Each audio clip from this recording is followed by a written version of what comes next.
बिस्मिल्लाहिर्रहमानिर्रहीम अस्सलामु अलैकुम वरहमतुल्लाहि वबरकातुहू। आज की वीडियो हमारी एंजाइटी के बारे में है। हम लोग एंजाइटी के बारे में बात करेंगे। बहुत से लोगों का ख़्याल है साइकोलॉजी स्टूडेंट्स या फिर साइकोलॉजिस्ट या इस फील्ड से रिलेटेड जो लोग हैं उनको ही इसकी प्रॉपर इन्फॉर्मेशन होती है, और इसके अलावा बाकी लोगों को इसके बारे में समझ नहीं है या जानने की ज़रूरत नहीं है। तो बिल्कुल ज़रूरत है, हम सबको ज़रूरत है कि हम इस फ़ील्ड से रिलेटेड है या नहीं है, लेकिन ये हमारी ज़िंदगी की एक ऐसी ज़रूरत है कि एक अवेयरनेस है, जनरल नॉलेज आप कह लें कि बहुत ज़रूरी है, हर इंसान को पता होना चाहिए। आपने एंजाइटी, डिप्रेशन जैसे नाम तो बहुत सुने होंगे लोगों को यूज़ करते हुए भी, लेकिन फिर भी हम में से बहुत से लोगों को इसके बारे में इसकी बेसिक इन्फॉर्मेशन ही नहीं होती है, कि एक अवेयरनेस नहीं होती, या तो लोग बहुत सी मिथ्स पे और सुनी-सुनाई बातों पे बिलीव कर रहे होते हैं।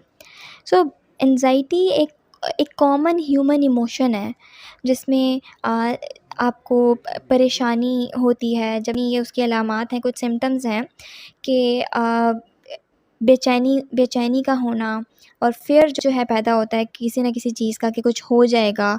नेगेटिव थिंकिंग इन्वॉल्व होती है ऑब्वियसली। आपको खदशा जो है रहता है, और परेशानी, ये कांस्टेंट वरी जो होती है ना आपकी, मुस्तकिल किसी चीज़ के बारे में हर वक़्त परेशान रहना। और फ़िज़िकल सेंसेशंस, आपके जो जिस्मानी अलामात होती हैं, जैसे कि आपकी हार्ट की धड़कन का तेज़ हो जाना, जिस्म में थकावट महसूस करना, और मसल टेंशन यानी कि पट्ठों की जो खिंचाव है वो महसूस करना, और कंसंट्रेशन में यानी एक चीज़ के ऊपर मुकम्मल अपना फ़ोकस और मुकम्मल तवज्जो देना बहुत ज़्यादा मुश्किल हो जाता है। तो ये वो सारी अलामात हैं, उनका एक क्रक्स मैंने आपको एक सिम्पटम्स का बताया जो कि एंग्ज़ायटी कहलाता है। बेसिकली ये सारे सिम्पटम्स, अगर इनमें से कुछ सिम्पटम्स या सब सिम्पटम्स किसी को हो रहे होते हैं तो वो एंग्ज़ायटी होती है। और यहाँ पर मैं एक चीज़ क्लियर करूँगी, एंग्ज़ायटी और एंग्ज़ायटी डिसऑर्डर के बीच में एक फ़ाइन लाइन डिफ़रेंस क्या होता है। हम में से बहुत से लोगों को ये गलतफ़हमी होती है कि ये एक ऐसी बीमारी है। जब भी आप में से किसी को ऐसा कुछ जब वो सिम्पटम सुनते हैं तो वो समझने लग जाते हैं कि पता नहीं हमें कौन-सी बीमारी है, और फिर इसको स्टिग्माटाइज़ेशन, आपको पता है साइकोलॉजिकल इश्यूज़ के साथ बहुत ज़्यादा अटैच रहा है हमेशा, टिल डेट है। लोग इसके बारे में बात नहीं करते, और बात करते हैं तो फिर बहुत ज़्यादा हेज़िटेट करते हैं, इसको ऑन नहीं करते। अगर कोई चीज़, कोई प्रॉब्लम कर रही है तो हर उसका सॉल्यूशन होता है, तो आपको उसके लिए हेल्प सीक करनी चाहिए। इसमें कोई भी शेम नहीं होनी चाहिए। यही अवेयरनेस है जो आप सबको होनी चाहिए, और आपको इसलिए भी होनी चाहिए कि आपके इर्द-गिर्द अगर ये चीज़ हो तो आप एटलीस्ट उनको इस चीज़ के बारे में अवेयर कर सकें, उनको बता सकें, और ख़ुद भी अपने अपने माइंडसेट को इस तरह से बेटर कर सकें, चेंज कर सकें कि ये एक स्टिग्मा नहीं है, बल्कि ये एक ऐसी रियल लाइफ सिचुएशन है, एक ऐसी कंडीशन है इंसान पे जो सब पर होती है। अगर मैं सिर्फ एंग्ज़ायटी की बात करूँ तो ये बहुत नेचुरल ह्यूमन इमोशन है जो मेरे, आप में और हम सब में है, और इसका ये हरगिज़ मतलब नहीं है कि आप एबनॉर्मल हैं, या आपको आपको कोई सीरियस किस्म की प्रॉब्लम है, आपको कोई दिमागी मसला है जिसकी वजह से आपको ये सारे सिम्पटम्स आ रहे हैं। देखिए, हम सब की साइकी होती है, हम सब के इमोशंस होते हैं, ये सारी चीज़ें हमें मुकम्मल इंसान बनाती हैं, या ये इंग्रेडिएंट्स हैं, डिफरेंट एलिमेंट्स हैं जो इंसान के अंदर हैं। एंग्ज़ायटी बिल्कुल इसी तरह एक ह्यूमन इमोशन है जैसे बाकी इमोशंस हैं, बाकी एहसासात और जज़्बात हैं, ये मैं और आप, हम सब महसूस करते हैं। अब डिफ़रेंस ये है कि डिसऑर्डर का मतलब होता है कि जब भी कोई चीज़ अपने ऑर्डर से यानी अपनी तरतीब से हिल जाती है, बेतरतीब हो जाती है, तो वो डिसऑर्डर हो जाती है। अब अगर तो आपको ये सारे सिम्पटम्स और ये एंग्ज़ायटी की शिकायत होती है, आपको it's okay to have feelings of unease and worry, and having constant fear about something, it's totally fine. आप ये सारी चीज़ें होना ज़िंदगी का हिस्सा है। ये this is about us being human, ये हम महसूस करते हैं, राइट? लेकिन अगर ये सब मैनेजेबल हैं, ये सब होने के बावजूद भी आपकी रोज़मर्रा की ज़िंदगी, आपकी डेली लाइफ़ के जो भी टास्क हैं, जो भी आप काम करते हैं, वो मैनेजेबल हैं, और उसमें कोई भी इश्यूज़ नहीं हो रहे, उसमें कोई प्रॉब्लम नहीं हो रहे, तो ये डिसऑर्डर नहीं है, राइट। लेकिन अर्ली प्रिवेंशन बहुत ज़रूरी होती है। अगर तो ये कांस्टेंट हो रही है, बहुत ज़्यादा बड़ा है ये प्रॉब्लम, परसिस्टेंट हो गया है और एक्सेसिवली जो है आपको ये सिम्पटम्स आ रहे हैं, तो और आपकी डेली फंक्शनिंग जो है, जैसे कि मैंने बताया, आपकी रोज़मर्रा की ज़िंदगी की जो भी चीज़ें हैं, आपका घर, जो आप घर में काम करते हैं, आप वर्क प्लेस पे, डीलिंग में, आपके रिलेशनशिप में प्रॉब्लम्स क्रिएट होना शुरू हो गई हैं just because of these issues, these symptoms. तो इसका मतलब है कि you should seek professional help. आपको हेल्प की ज़रूरत है और ये बिल्कुल फ़ाइन है, दिस इज़ टोटली नॉर्मल। इसका हरगिज़ ये मतलब नहीं है कि आप दिमागी तौर पे माज़ूर हैं या आपको कोई मसला हो गया है।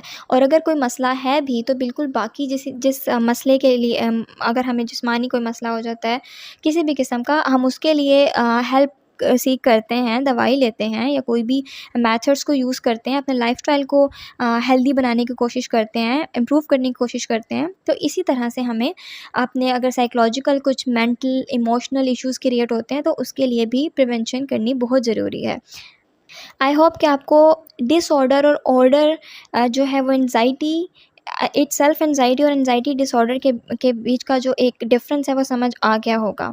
अगर आपकी एंग्ज़ायटी ऑर्डर में है तो it's totally fine to have such emotions. If you are carrying it perfectly then it's totally fine.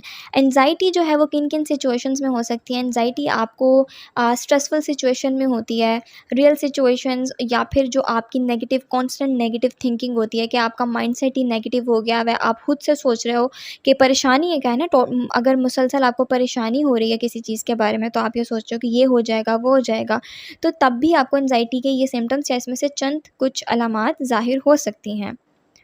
Occasional anxiety यानी कि किसी ख़ास मौके पर, किसी ख़ास किस्म की सिचुएशन पे के वाक़या होने से आपको जो एंग्ज़ायटी होती है, ये बहुत नॉर्मल है। उसको एक्सपीरियंस करना बहुत ज़्यादा नॉर्मल है। जैसे कि कोई आपका आपका कोई टेस्ट है या कोई इंटरव्यू है, कोई भी किसी ऐसा कोई इवेंट है, कोई इम्पोर्टेंट इवेंट है, उससे पहले आपको एंग्ज़ायटी होती है। राइट, आपको ये सिम्पटम्स आते हैं, आपके दिल की धड़कन तेज़ हो जाती है, या आपको आपके जो है मसल्स पुल हो जाते हैं, आपको नींद नहीं आती, आप कंसंट्रेट नहीं कर पा रहे, तो आप उसी चीज़ के बारे में सोच रहे होते हैं, कल मेरा टेस्ट है, कल ये है, मैंने इस तरह अपीयर होना है। तो अगर ऐसी सिचुएशन में आपको एंग्ज़ायटी हो रही है, जिसे हम कहते हैं ओकेजनल एंग्ज़ायटी, तो ये बिल्कुल फ़ाइन है, ये बिल्कुल नॉर्मल है, इसमें कोई भी घबराने की बात नहीं है, ये हम सबको होती है। जैसे मैंने कहा कि एक कॉमन ह्यूमन इमोशन है।